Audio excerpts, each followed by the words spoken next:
ഒന്നാം പ്രതിയായിട്ടുള്ള മേജർ രവി പകർപ്പവകാശ ലംഘനം നടത്തിയിട്ടുണ്ടെന്ന് കോടതി കണ്ടെത്തിയിരിക്കുകയാണ്. അപ്പോൾ ഇതുകൊണ്ട് തന്നെ ആ ഒരു സിനിമ റിലീസ് ആകുന്നതിന് മുമ്പ് യഥാർത്ഥ സ്ക്രീൻ പ്ലേ തന്റെ കയ്യിലുണ്ടായിരുന്നു എന്ന് റിജി മാത്യുവിന് കോടതിയിൽ സിമ്പിൾ ആയിട്ട് തെളിയിക്കാനായിട്ട് പറ്റി. നിങ്ങൾ അറിഞ്ഞു കാണുമല്ലോ, കഴിഞ്ഞ ദിവസമാണ് കർമ്മയോധ എന്ന് പറയുന്ന ആ ഒരു സിനിമയുടെ തിരക്കഥ സംവിധായകൻ മേജർ രവി മോഷ്ടിച്ചതാണെന്ന് കോടതി കണ്ടെത്തുകയും യഥാർത്ഥ തിരക്കഥാകൃത്തിന് 30 ലക്ഷം രൂപ നഷ്ടപരിഹാരം കൊടുക്കാനായിട്ട് കോടതി വിധി വന്നുവെന്നുമുള്ള വാർത്ത ഞാൻ കാണുന്നത്. സാധാരണ ഇത്തരത്തിൽ വാർത്ത കണ്ടു ഞാൻ കണ്ണുമടച്ച് വിശ്വസിക്കാറില്ല. കാര്യം എന്താണ്, ഇന്നത്തെ കാലത്ത് റീച്ചിനും റേറ്റിങ്ങിനും ഒക്കെ വേണ്ടിയിട്ട് ഒരുപാട് വ്യാജ വാർത്തകൾ നമ്മൾ ഓൺലൈനിലും അല്ലാതെയൊക്കെ കാണാറുണ്ടല്ലേ. അതുകൊണ്ട് തന്നെ ഞാൻ ഇത്തരത്തിൽ ആ ഒരു കോട്ടയം കൊമേഴ്ഷ്യൽ കോടതിയുടെ ആ ഒരു ഒഫീഷ്യൽ വെബ്സൈറ്റിലേക്ക് പോവുകയും 87 പേജുകളുള്ള ആ ഒരു ജഡ്ജ്മെൻറ്റ് ഡൗൺലോഡ് ചെയ്ത് വിശദമായിട്ട് പഠിക്കുകയും ചെയ്തു. അങ്ങനെ പഠിച്ച സമയത്താണ് എനിക്കൊരു കാര്യം മനസ്സിലായത്. അതായത് മാധ്യമങ്ങളിൽ പറയാത്ത പല കാര്യങ്ങളും ഇത്തരത്തിൽ ആ ഒരു ജഡ്ജ്മെൻറ്റിൽ ഉണ്ടെന്നുള്ള കാര്യം. അപ്പോൾ ഒരു തിരക്കഥാകൃത്ത് എന്നുള്ള നിലയിൽ, അല്ലെങ്കിൽ തിരക്കഥ പഠിപ്പിക്കുന്ന ഒരു ചാനൽ എന്നുള്ള നിലയിൽ ആ ഒരു ജഡ്ജ്മെൻറ്റിൽ പറഞ്ഞിരിക്കുന്ന പല കാര്യങ്ങളും നമ്മൾ മനസ്സിലാക്കുകയും പഠിക്കുകയും ചെയ്യുകയാണെങ്കിൽ അത് നമ്മുടെ മുന്നോട്ടുള്ള ജേണിയിൽ വലിയ രീതിയിൽ ഉപകാരപ്പെടുന്നതാണ്. അതുകൊണ്ട് തന്നെ ഇന്നത്തെ വീഡിയോയിലൂടെ ആ ജഡ്ജ്മെൻറ്റ് എന്താണെന്ന് പഠിച്ചിട്ട് അതിനെക്കുറിച്ചുള്ള ഡീറ്റെയിൽ ആയിട്ടുള്ള കാര്യങ്ങളാണ് ഞാൻ പറയാൻ പോകുന്നത്. അപ്പോൾ ഇന്നത്തെ വീഡിയോയിലൂടെ 2012 തൊട്ട് 2025 വരെയുള്ള ഈ ഒരു 13 വർഷ കാലയളവിൽ നടന്ന കാര്യങ്ങൾ എന്തൊക്കെയാണെന്ന് ജസ്റ്റ് ഒന്ന് ഓടിച്ച് പറയുന്നുണ്ട്. ഇതിനൊപ്പം തന്നെ ഈ 13 വർഷങ്ങൾക്ക് ശേഷം കോടതി കണ്ടെത്തിയിട്ടുള്ള ആ ഒരു പ്രധാനപ്പെട്ട കാര്യങ്ങൾ എന്തൊക്കെയാണെന്ന് നമ്മൾ ഡിസ്കസ് ചെയ്യുന്നുണ്ട്. ഇതിനൊപ്പം തന്നെ മേജർ രവിയെ കുടുക്കിയ പ്രധാന 5 തെളിവുകൾ എന്തെല്ലാമാണെന്നും അതുപോലെ തന്നെ നാളെ നിങ്ങളൊരു തിരക്കഥ എഴുതുകയാണെങ്കിൽ ഇത്തരത്തിൽ റിജി മാത്യുവിന് സംഭവിച്ച കണക്കുള്ള മിസ്റ്റേക്കുകൾ നിങ്ങൾക്ക് പറ്റാതിരിക്കാൻ, അല്ലെങ്കിൽ ഇത്തരത്തിൽ നിങ്ങൾക്ക് അനുകൂലമായ ഒരു വിധി വരാൻ വേണ്ടി എന്തെല്ലാം കാര്യങ്ങൾ നേരത്തെ ചെയ്തു വെക്കണം തുടങ്ങിയ കംപ്ലീറ്റ് കാര്യങ്ങളാണ് നമ്മൾ പറയാനായിട്ട് പോകുന്നത്. ഞാൻ അമലക്ഷയ്. അങ്ങനെയാണെങ്കിൽ നമുക്ക് വീഡിയോയിലേക്ക് കടക്കാം. അപ്പോൾ വീഡിയോയിലേക്ക് കടക്കുന്നതിന് മുമ്പായിട്ട് എനിക്കൊരു ഇമ്പോർട്ടൻറ്റ് കാര്യം നിങ്ങളോട് എടുത്തു പറയാനുള്ളത്, ഞാൻ ഈ വീഡിയോയിൽ പറഞ്ഞിട്ടുള്ള എല്ലാ കാര്യങ്ങളും ആ ഒരു ജഡ്ജ്മെൻറ്റിനെ അടിസ്ഥാനപ്പെടുത്തിയിട്ടാണ് പറയുന്നത്. എൻ്റെ കയ്യിൽ നിന്ന് ഒന്നും തന്നെ ഞാൻ പറയുന്നില്ല. അപ്പോൾ ഈ ജഡ്ജ്മെൻറ്റ് നിങ്ങൾക്ക് പബ്ലിക്കലി അവൈലബിൾ ആണ്. കോടതിയുടെ വെബ്സൈറ്റിലേക്ക് പോവുകയാണെങ്കിൽ നിങ്ങൾക്ക് ഡൗൺലോഡ് ചെയ്ത് എടുക്കാനും വായിച്ച് നോക്കാനും പറ്റുന്നതാണ്. അങ്ങനെയാണെങ്കിൽ എന്താണ് ശരിക്കും സംഭവിച്ചതെന്ന് നമുക്കൊന്ന് നോക്കാം. 2010 സെപ്റ്റംബറിലാണ് ആദ്യമായിട്ട് മേജർ രവി റിജി മാത്യുവിനെ കാണാനായിട്ട് ചെല്ലുന്നത്. തനിക്ക് ഡയറക്റ്റ് ചെയ്യാൻ വേണ്ടിയിട്ട് ഫ്യൂഡൽ ബാക്ക്ഗ്രൗണ്ടുള്ള ഒരു സിനിമയുടെ തിരക്കഥ എഴുതി തരണമെന്നായിരുന്നു അദ്ദേഹത്തിൻ്റെ ആവശ്യമെന്ന് പറയുന്നത്. അങ്ങനെ കുറച്ച് കാലം എടുത്തിട്ട് ഇത്തരത്തിൽ റിജി മാത്യു ആ ഒരു സിനിമയുടെ കംപ്ലീറ്റ് തിരക്കഥ എഴുതിയിട്ട് മേജർ രവിക്ക് ഹാൻഡ് ഓവർ ചെയ്യുകയാണ്. എന്നാൽ പിന്നീട് പല കാരണങ്ങൾ കൊണ്ട് ഇത്തരത്തിൽ ആ ഒരു സിനിമ നടന്നില്ല. അടുത്ത വർഷം 2011 സെപ്റ്റംബറിൽ വീണ്ടും ഇത്തരത്തിൽ മേജർ രവി റിജി മാത്യുവിനെ കാണാനായിട്ട് ചെല്ലുകയാണ്. അവിടെ ഇത്തരത്തിൽ അദ്ദേഹം മറ്റൊരു സിനിമയ്ക്ക് വേണ്ടിയിട്ട് തിരക്കഥ എഴുതി തരണമെന്ന് ആവശ്യപ്പെടുകയായിരുന്നു. അതായത് വുമൻ ട്രാഫിക്കുമായിട്ട് ബന്ധപ്പെട്ടുള്ള ഒരു സിനിമയുടെ തിരക്കഥയായിരുന്നു അന്ന് റിജി മാത്യു എഴുതിയത്. അങ്ങനെ നോക്കുന്ന സമയത്ത് 2 മാസത്തേക്ക്, അതായത് 2 മാസത്തേക്ക് കൊച്ചിയിൽ ഒരു ഫ്ലാറ്റൊക്കെ എടുത്ത് കൊടുത്തിട്ട് റിജി മാത്യു മേജർ രവിക്ക് വേണ്ടിയിട്ട് അവിടെ ഇരുന്ന് തിരക്കഥ എഴുതുകയാണ് ചെയ്തത്. അങ്ങനെ 2012 ജനുവരി ഒക്കെ ആയപ്പോഴത്തേക്കും റിജി മാത്യു ആ ഒരു സ്ക്രീൻ പ്ലേ എഴുതി കംപ്ലീറ്റ് ചെയ്തിട്ട് മേജർ രവിക്ക് അത് ഹാൻഡ് ഓവർ ചെയ്യുകയാണ്. ആ ഒരു സമയത്ത് റിജി മാത്യു ആ ഒരു തിരക്കഥയ്ക്ക് ഇട്ടിരുന്ന 3 പേരുകളാണ് സജസ്റ്റ് ചെയ്തത്. അതായത് 1 പറഞ്ഞ രക്ഷ, 2 ഫോർ സെയിൽ, 3 പറഞ്ഞ കർമ്മയോധ. അങ്ങനെ ഈ തിരക്കഥ ഹാൻഡ് ഓവർ ചെയ്തിട്ട് അദ്ദേഹം 30 ലക്ഷം രൂപ റെമ്യൂണറേഷനായിട്ട് മേജർ രവിയോട് ആവശ്യപ്പെട്ടു. ആ സമയത്ത് പ്രൊഡ്യൂസറിനോട് ഡിസ്കസ് ചെയ്തിട്ട് പ്രൊഡ്യൂസറിനോട് ഇതേപ്പറ്റി പറഞ്ഞിട്ട് ആ ഒരു എമൗണ്ട് മേടിച്ച് കൊടുക്കാമെന്നാണ് ഇദ്ദേഹം പറഞ്ഞിരുന്നത്. പിന്നീട് കുറേ നാളുകൾക്ക് ശേഷം പല മാഗസീൻസിലായിട്ട് ഇത്തരത്തിൽ ആ ഒരു കർമ്മയോധ എന്ന് പറഞ്ഞ ആ ഒരു സിനിമ ഇറങ്ങി നിന്നും മേജർ രവിയാണ് അതിൻ്റെ റൈറ്റർ എന്നൊക്കെ പറഞ്ഞിട്ടുള്ള പരസ്യങ്ങളും അല്ലെങ്കിൽ അതിൻ്റെ ഡീറ്റെയിൽസും വാർത്തകളും ഒക്കെ ഇത്തരത്തിൽ റിജി മാത്യു കാണാനിടയായി. ആ ഒരു സമയത്ത് ആ ഒരു സിനിമയുടെ തിരക്കഥാകൃത്ത് വേറെ ആരുടെയൊക്കെ പേരുകളാണ് അതിൽ അദ്ദേഹം കണ്ടത്.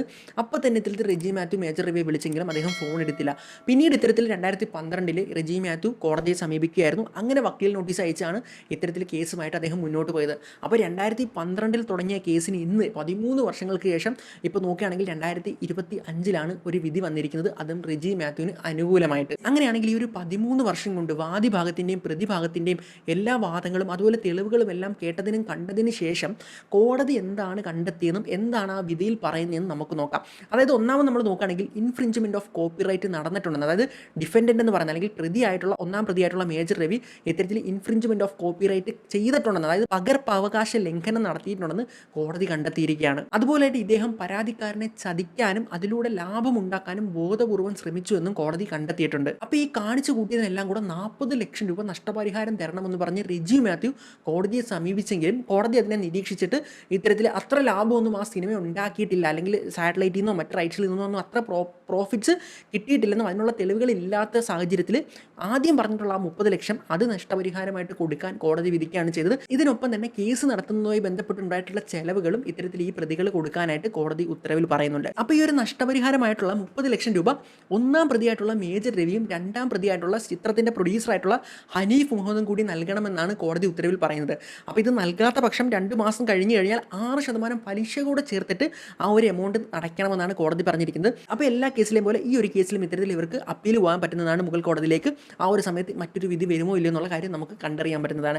അങ്ങനെയാണെങ്കിൽ ഇനി എന്തെല്ലാം തെളിവുകളുടെ അടിസ്ഥാനത്തിലാണ് റിജി മാത്യുവിന് അനുകൂലമായിട്ടുള്ള വിധി വന്നതെന്ന് നമുക്ക് നോക്കാം. ഒന്നാമത്തതും ഇമ്പോർട്ടൻറ്റുമായിട്ടുള്ള തെളിവാണ് 2012 സെപ്റ്റംബർ 10 റിജി മാത്യു തൻ്റെ കയ്യിലുള്ള ആ ഒരു സിനിമയുടെ സ്ക്രീൻ പ്ലേ ഒരു പബ്ലിക് നോട്ടറിയെ കൊണ്ട് അറ്റസ്റ്റ് ചെയ്ത് കയ്യിൽ സൂക്ഷിച്ചിരുന്നു. അതായത് ആ ഒരു സിനിമ ഇറങ്ങിയെന്ന് പറഞ്ഞത് 2012 ഡിസംബർ 21 അതിനേക്കാളും 3 മാസം മുമ്പ് താനത് നോട്ടറിയിൽ അറ്റസ്റ്റ് ചെയ്തിരുന്നു. അപ്പോൾ ഇതുകൊണ്ട് തന്നെ ആ ഒരു സിനിമ റിലീസ് ആകുന്നതിന് മുമ്പ് ആ ഒരു സിനിമയുടെ യഥാർത്ഥ സ്ക്രീൻ പ്ലേ തൻ്റെ കയ്യിലുണ്ടായിരുന്നു എന്ന് റിജി മാത്യുവിന് കോടതിയിൽ സിമ്പിളായിട്ട് തെളിയിക്കാനായിട്ട് പറ്റി. രണ്ടാമത്തെ മേജറായിട്ടുള്ളൊരു തെളിവാണ് റിജി മാത്യു ഹാജരാക്കിയിട്ടുള്ള ആ ഒരു ഒറിജിനൽ സ്ക്രീൻ പ്ലേയിലെ ആ ഒരു ഒറിജിനൽ സ്ക്രീൻ പ്ലേക്കകത്ത് ഇത്തരത്തിൽ മേജർ രവി കുറേയധികം കറക്ഷൻസ് അതും സ്വന്തം കൈപ്പടയിൽ റെഡ് ഇങ്ക് ഉപയോഗിച്ചുകൊണ്ട് എഴുതിയിരുന്നു. ആ എഴുത്തെല്ലാം തന്നെ ഇത്തരത്തിൽ അദ്ദേഹത്തിൻ്റെ ഹാൻഡ് റൈറ്റിംഗ് ആണെന്ന് പിന്നീട് അദ്ദേഹം കോടതിയിൽ സമ്മതിക്കുകയും ചെയ്തിട്ടുണ്ടായിരുന്നു. മൂന്നാമത്തെ ഇമ്പോർട്ടൻ്റ് ആയിട്ടുള്ള തെളിവാണ് സെപ്റ്റംബർ 21, 2011 മേജർ രവി റിജി മാത്യുവിന് 10,000 രൂപയുടെ ഒരു ചെക്ക് കൊടുത്തിരുന്നു സ്ക്രീൻ പ്ലേ എഴുതുന്നതിന് അഡ്വാൻസ് ആയിട്ട്. ഈ ഒരു ചെക്കിൻ്റെ ഫോട്ടോസ്റ്റാറ്റ് ഇത്തരത്തിൽ കോടതിയിൽ ഹാജരാക്കിയിരുന്നു. അപ്പോൾ ഇതും കോടതി തെളിവായിട്ട് കൺസിഡർ ചെയ്തിട്ടുണ്ട്. നാലാമത്തെ ഇമ്പോർട്ടൻ്റ് ആയിട്ടുള്ള തെളിവാണ് റിജി മാത്യു കൊടുത്തിട്ടുള്ള ആ ഒരു സ്ക്രീൻ പ്ലേ അല്ലേ, ആ ഒരു സ്ക്രീൻ പ്ലേയും അതുപോലെ തന്നെ ഇത്തരത്തിൽ ഈ പറയുന്ന മേജർ രവി രജിസ്റ്റർ ചെയ്ത് വെച്ചിട്ടുള്ള ഒരു സ്ക്രീൻ പ്ലേ ഉണ്ടല്ലോ, ഈ രണ്ട് സ്ക്രീൻ പ്ലേയും കൂടെ താരതമ്യം ചെയ്ത് നോക്കിയ സമയത്ത് കോടതിക്ക് മനസ്സിലായി അതായത് ഈ രണ്ട് സ്ക്രീൻ പ്ലേയും ഏകദേശം ഒന്നാണ്. അതിൻ്റെ സീൻ്റെ കൺസ്ട്രക്ഷൻസും അതിനകത്ത് കണ്ടൻറ്റും ബാക്കി കാര്യങ്ങളെല്ലാം സെയിം ആണെന്ന് കോടതിക്ക് മനസ്സിലായി. അടുത്ത അഞ്ചാമത്തെ തെളിവാണ് മീഡിയ റിപ്പോർട്ട്സ് എന്ന് പറയുന്നത്. അതായത് 2012 സെപ്റ്റംബറിൽ തന്നെ ഇത്തരത്തിൽ വെള്ളി നക്ഷത്രത്തിലും ചിത്രഭൂമിയിലും ഒക്കെ കുറേയധികം എന്താ പറയുക വാർത്തകൾ വന്നിരുന്നു. അതായത് ഈ ഒരു കർമ്മയോധയെക്കുറിച്ചും ആ കഥ എഴുതിയത് മറ്റ് ആൾക്കാരാണെന്നും അതിൻ്റെ റൈറ്റ്സ് മറ്റുള്ളവർക്കാണെന്നൊക്കെ പറഞ്ഞിട്ട് ഇതേ പ്ലോട്ട് അതായത് ഈ റിജി മാത്യുവിൻ്റെ കഥയെ അടിസ്ഥാനപ്പെടുത്തി സെയിം രീതിയിലുള്ള പ്ലോട്ടുകൾ വന്നതിൻ്റെ വാർത്തകളും കോടതി തെളിവായിട്ട് സ്വീകരിച്ചിരുന്നു. അപ്പോൾ ഇത്ര മാത്രമല്ല ഇനിയും കുറേ കാര്യങ്ങൾ ഈ ഒരു ജഡ്ജ്മെൻറ്റിൽ പറയുന്നുണ്ട്. എന്നാൽ വീഡിയോയുടെ ലെങ്ത് കൂടാതിരിക്കാൻ വേണ്ടി ഇമ്പോർട്ടൻ്റ് ആയിട്ടുള്ള കാര്യങ്ങൾ മാത്രമേ ഞാനിവിടെ പറഞ്ഞിട്ടുള്ളൂ. ഓക്കെ, അങ്ങനെയാണെങ്കിൽ നിങ്ങളൊരു തിരക്കഥ എഴുതുന്ന ആളാണെങ്കിൽ നിങ്ങളുടെ തിരക്കഥ ഇത്തരത്തിൽ മറ്റൊരാൾ അടിച്ചു മാറ്റാതിരിക്കാൻ വേണ്ടി അല്ലെങ്കിൽ മറ്റൊരാൾ മിസ്യൂസ് ചെയ്യാതിരിക്കാൻ വേണ്ടിയിട്ട് അങ്ങനെ മിസ്യൂസ് ചെയ്താൽ പോലും റിജി മാത്യുവിനെ പോലെ നിങ്ങൾക്ക് കോടതിയിൽ നിന്ന് അനുകൂല വിധി നേടിയെടുക്കാൻ വേണ്ടിയിട്ട് എന്തൊക്കെ കാര്യങ്ങൾ നിങ്ങൾ ചെയ്തിരിക്കണം എന്നുള്ളത് ആണ് നമ്മളിനി അടുത്ത് നോക്കാൻ പോകുന്നത്. അപ്പോൾ നിങ്ങളൊരു തിരക്കഥ എഴുതിയതിന് ശേഷം അതൊരു ഡയറക്ടർക്കോ അല്ലെങ്കിൽ ഒരു പ്രൊഡ്യൂസർക്കോ ഹാൻഡ് ഓവർ ചെയ്യുന്നതിന് മുമ്പായിട്ട് നിങ്ങൾ ആ ഒരു തിരക്കഥ ഇത്തരത്തിൽ ഒരു നോട്ടറിയെ കൊണ്ട് അറ്റസ്റ്റ് ചെയ്യിച്ചിട്ടുണ്ടെന്നുള്ള കാര്യം ഉറപ്പുവരുത്തുക. ഇനി ഇതല്ലെങ്കിൽ നിങ്ങളുടെ തന്നെ ആ ഒരു അഡ്രസ്സിലേക്ക് നിങ്ങളതൊരു രജിസ്റ്റേർഡ് പോസ്റ്റലായിട്ട് അയക്കുക. ആ ഒരു സമയത്ത് ഈ ഒരു രണ്ട് കേസിലും അതിനകത്ത് കൃത്യമായിട്ടുള്ളൊരു ഡേറ്റ് ഉണ്ടാവുമല്ലേ. നാളെ നിങ്ങളുടെ തിരക്കഥ ആരെങ്കിലും എടുത്ത് ഇത്തരത്തിൽ എന്തെങ്കിലും പ്രശ്നം ഉണ്ടാവുകയാണെങ്കിൽ നിങ്ങൾക്ക് കോടതിയെ സമീപിക്കാൻ പറ്റുന്നതാണ്. കോടതി ആ സമയത്ത് അതിനകത്തെ ഡേറ്റ് നോക്കുന്നതാണ്. ആ ഒരു ഡേറ്റ് എന്ന് പറഞ്ഞാൽ എന്തായാലും ആ ഒരു സിനിമ ഇറങ്ങുന്നതിന് മുമ്പുള്ള ഇതായിരിക്കും. ഇനി അതല്ലെങ്കിൽ നിങ്ങളുടെ തിരക്കഥ ആരാണോ അടിച്ചു മാറ്റിയത് അവർ രജിസ്റ്റർ ചെയ്തതിനേക്കാളും മുമ്പായിരിക്കും ആ ഒരു ഡേറ്റ്. അത് നിങ്ങൾക്ക് തെളിവായിട്ട് നിങ്ങൾക്ക് സപ്പോർട്ട് ചെയ്യുന്നതായിരിക്കും. അടുത്ത രണ്ടാമതായിട്ട് ഉറപ്പായിട്ടും ചെയ്തിരിക്കേണ്ട ഒന്നാണ് copyright.gov.in എന്ന് പറഞ്ഞ ആ ഒരു ഗവൺമെൻറ് വെബ്സൈറ്റിലേക്ക് പോകുക. അതിലൊരു അക്കൗണ്ട് ക്രിയേറ്റ് ചെയ്യുക. അങ്ങനെ ക്രിയേറ്റ് ചെയ്തിട്ട് നിങ്ങളുടെ തിരക്കഥ അതിലേക്ക് രജിസ്റ്റർ ചെയ്യുക എന്ന് പറയുന്നത്. അങ്ങനെ ചെയ്യുന്നതിന് ഒരു 500 രൂപ മാത്രമേ ആവുകയുള്ളൂ.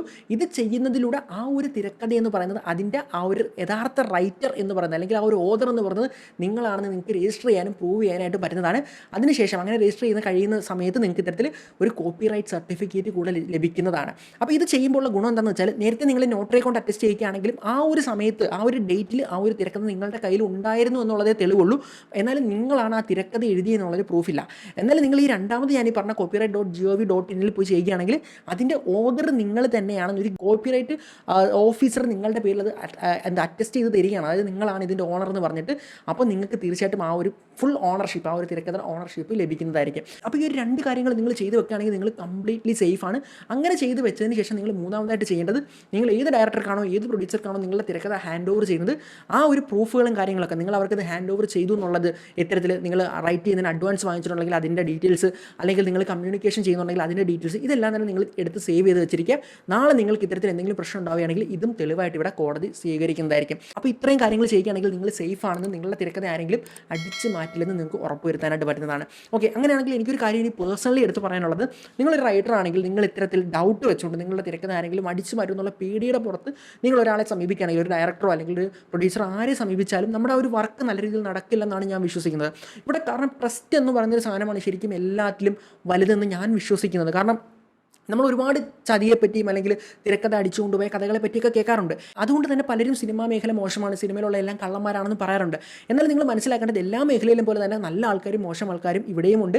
അപ്പം ഞാൻ വിശ്വസിക്കുന്നത് നല്ല ആൾക്കാർ ഒരുപാട് പേരുണ്ട്. അവരെ നിങ്ങൾ സമീപിക്കുകയാണെങ്കിൽ അല്ലെങ്കിൽ ആ ഒരു ടീമിനൊപ്പമാണ് നിങ്ങൾ ചേരുന്നതെങ്കിൽ നിങ്ങൾക്ക് ആ ഒരു ടെൻഷൻ ഇല്ലാതെ അല്ലെങ്കിൽ പറ്റിക്കുമെന്നുള്ള പേടിയില്ലാതെ വർക്ക് ചെയ്യാൻ പറ്റുന്നതാണ്. അങ്ങനെ ഒരു പ്രൊജക്റ്റൊക്കെ ഒരുമിച്ച് ചെയ്യുമ്പോൾ ശരിക്കും ഒരു വിശ്വാസത്തിൻ്റെ പുറത്താണ് ആ ഒരു വർക്ക് നടക്കുന്നത്. അപ്പോൾ ആ ഒരു വിശ്വാസം അവിടെ ഇല്ലെങ്കിൽ അത് ആ ഒരു വർക്കിനെ ബാധിക്കും. അപ്പോൾ വിശ്വസിക്കാൻ പറഞ്ഞാൽ കണ്ണുടച്ച് വിശ്വസിക്കാനല്ല പറഞ്ഞത്, നിങ്ങളെ ലീഗലി സേഫ് ആക്കാനുള്ള കാര്യങ്ങളൊക്കെ ചെയ്ത് വെച്ചിട്ട് തന്നെ നിങ്ങൾ നല്ല രീതിയിൽ ആ ഒരു ടീമിനെ ട്രസ്റ്റ് ചെയ്ത് അതിൻ്റെ കൂടെ 100% നിൽക്കുക.